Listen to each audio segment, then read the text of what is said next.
Hello guys, I'm back again. I'm Eugene, and today our topic is I'm gonna show you how to add a subscribe link on your video wherever you want to share it, in Facebook, in Twitter, in Instagram, or any groups you want, or in your page.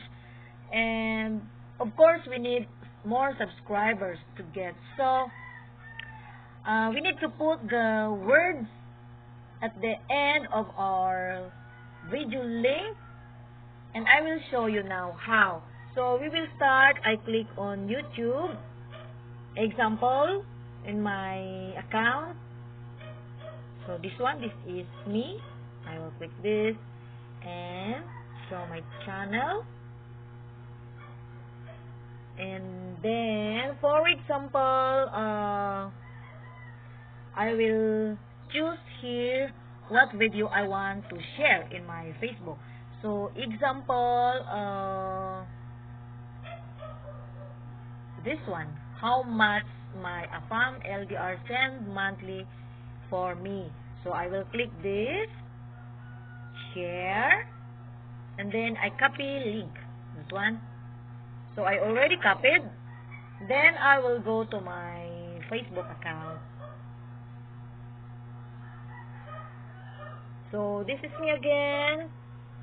This one. Like this. This is my Facebook account. So, for example, this one I already here. So, I will show you again how to create that link again, okay? So, example here, what's on your mind? I will copy link on here, like that, paste. So, you see the copy link you get from the YouTube.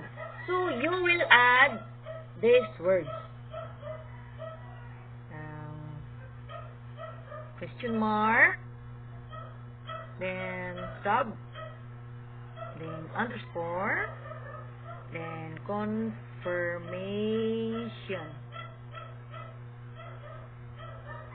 equals 1. So, post.